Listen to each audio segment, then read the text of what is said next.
Madam, what I wanted to say, and this is my final point, forget your taxation theory, because actually it's not taxation. Put a price on the carbon. A tax is the best way. Cap and trade can also do it. If there were a carbon-based tax, would there be a need for an economy-wide cap and trade system? They are not either or. We can do both. I am in favor of both.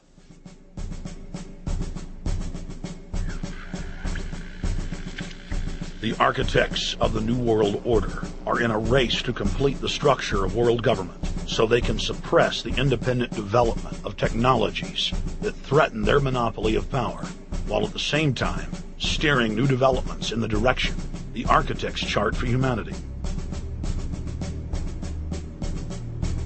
The technocrats call their governing system the final revolution because in the past, empires were enforced militarily. Now enforcement is primarily psychological and economic, and society itself is a construct of the elite who operate outside the controlled paradigm and control the civilization within, just as a child maintains the environment of a fish tank.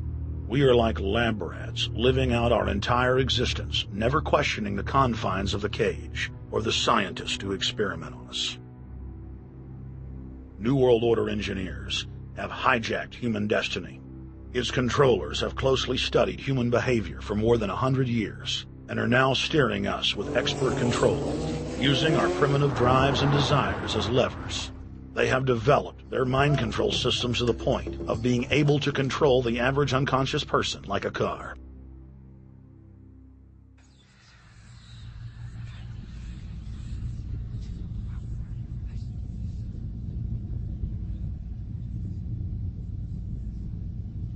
Eugenics dominated the 20th century.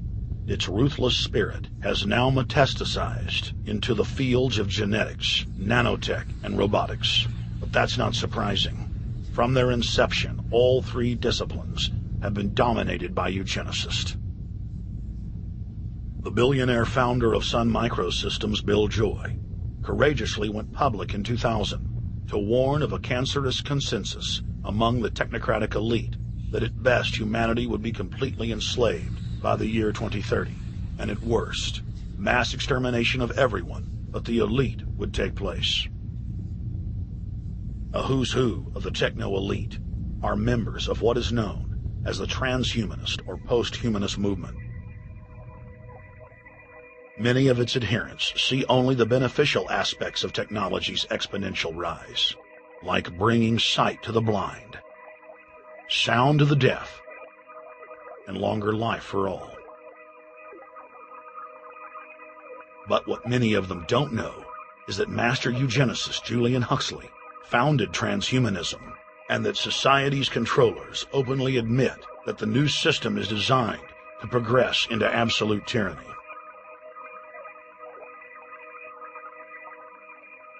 Leading transhumanist Ray Kurzweil boasts that technological advancements will allow those that can afford it to live forever, but admits that most won't be able to keep up with the new master race.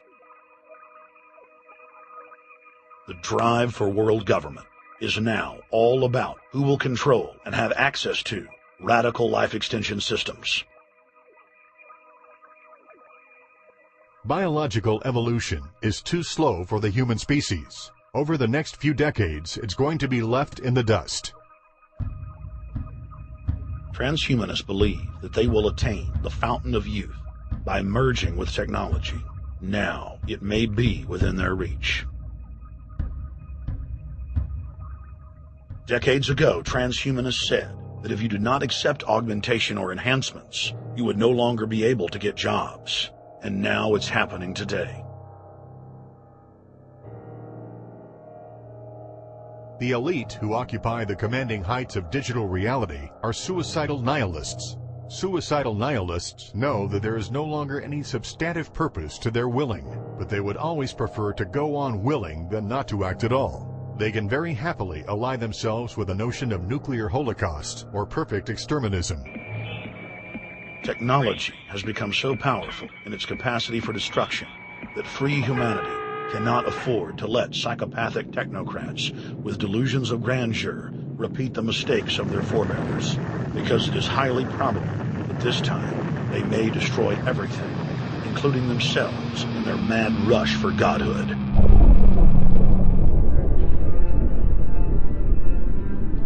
In this film, we have chronicled the Overlord's bloody orgy of experimentation, which already claimed the lives of more than 150 million people in the 20th century. And now, they are promising to deliver an invincible tyranny that will dwarf their past exploits.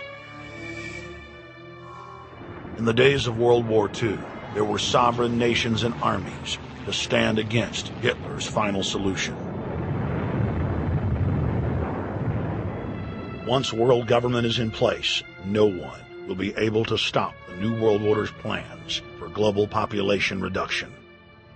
For those immune to psychological programming, hundreds of FEMA camps have already been built throughout the United States. In their quest for population reduction, no method is off the table. These dark builders intend to release a string of man-made bioweapons plagues, each one worse than the last, while at the same time expanding the police state to enforce an orderly extermination of the population, all in the name of fighting invisible terrorists. And the Georgia Guidestones stand today as a cold testament to the elite's sacred mission. To have a two-class system where the underclass are forced to live as slaves in tiny enclosed cities, while the elite enjoy the land of the earth, evolve into superhumans with the aid of advanced implantable technologies, live eternal lives, and travel throughout the cosmos. This is the promise given to the inner members of the New World Order and the agenda of the Bilderberg Group.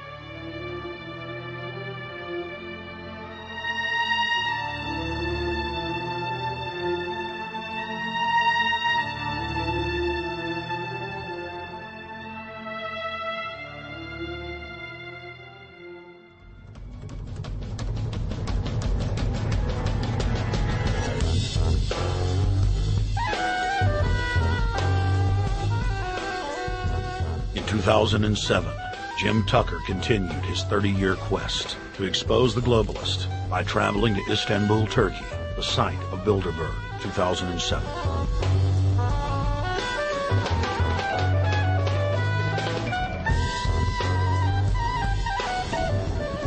Jim Tucker, thank you for coming on, my friend. It's always fun. Jim, tell us what you saw today when you were out at the Ritz Hotel. We were at the Ritz-Carlton. It looked like a typical Bilderberg scenario. They had the armed guards all around the place. They had platoons of cops in formation waiting for the disbursement. They also had cops all the way around the building, and they had all those high-tech things where every member can hear whatever's spoken in any language instantly translated into his own language so they can keep up with it.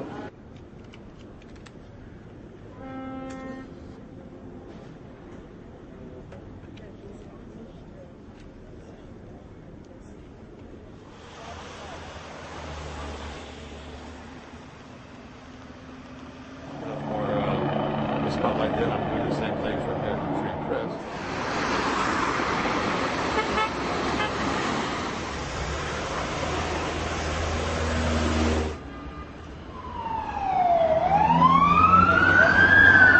Herhangi bir sorun çıkmıyor. Hey, is the hotel open? You see that? Çünkü İngilizce bilen var mı? Ben bilmediğim için. Let's just ask him directly.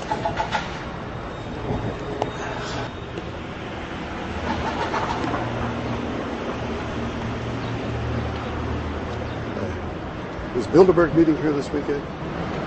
You can work this way. We had my two personal cops following me today. I was not aware of it because my nose is always sticking to the camera and my jaws are always flapping. But the TV crew said those guys are going to follow you. And their car followed us out to the hotel. Then they identified the two cops in plain clothes, not business suits, but sport shirts and so forth. Yeah. That's the car that's been on our ass? Yeah. I want to photograph him? Yeah. You are, aren't you? Well, they're very likely Bilderberg boys.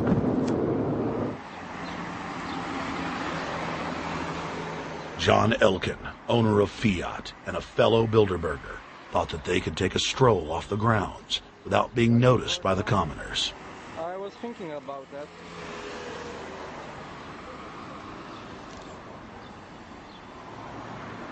This Bilderberg attendee sneered at our camera.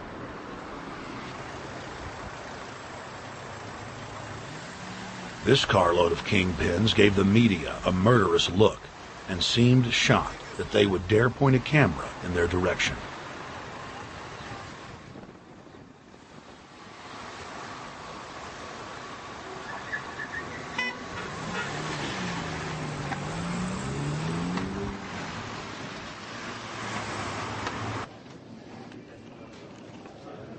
In 2007, the Bilderberg Group received the heaviest global coverage in its history.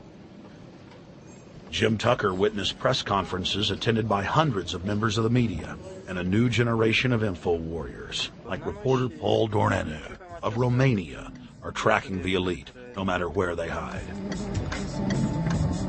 Expunem acel grup Bilderberg. Now, Jim, my governor, Rick Perry, it's in the front of the Dallas Morning News. The headline reads, Texas Governor Rick Perry to attend Bilderberg. What does it mean to have the governor of Texas in the Dallas Morning News just admitting he's going to Bilderberg Group? It means he's a potential president, even as the obscure governor of Arkansas, Bill Clinton, lost his virginity at the Bilderberg meeting in Baden-Baden, Germany in 1991, and he's elected president the following year. Now, if he goes nowhere in a run for the White House in the years ahead, they'll drop him like an old shoe. They do that often.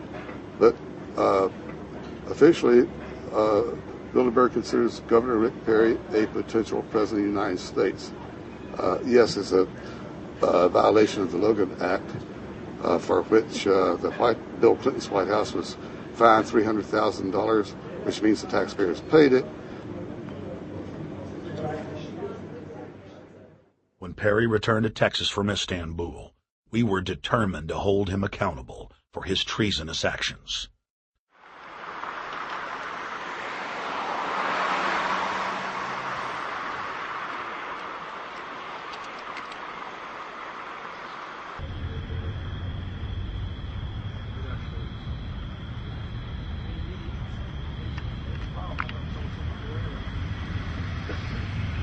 We don't want our roads, our water, our power plants, our entire infrastructure turned over to the New World Order. And we tell you now, the people are rising up and learning what you're doing, and they're angry. And they're tired of it. Stop enslaving us. Stop setting up tyranny. Stop going along with the New World Order plan. If you've got any soul left, Rick Perry. The First Amendment still exists, Perry, and we're back here again tonight.